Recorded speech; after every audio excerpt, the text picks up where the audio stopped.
కార్పొరేషన్లో municipal chairman కౌన్సిలర్ల మధ్య వాగ్వాదం జరిగింది. కాంగ్రెస్ పార్టీ హయాంలో పేదలకు పెంచిన ఇంటి స్థలాలను రద్దు చేసే అధికారం ఎవరిచ్చారంటూ కౌన్సిలర్లు గోవిందరాజులు, బండి అజయ్, శ్రీనివాసులు అధికారులు చైర్మన్ను నిలదీశారు.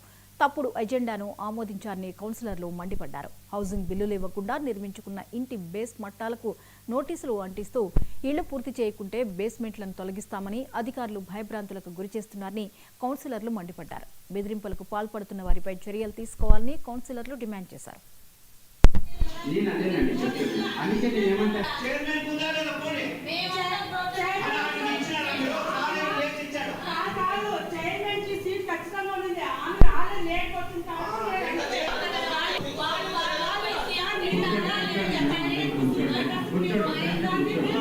మీరే ప్రెస్ మీట్ ఇచ్చి పోతారు.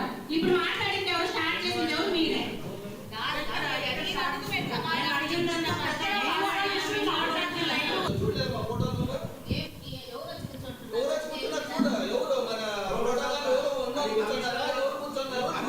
చూసుకోవాలి.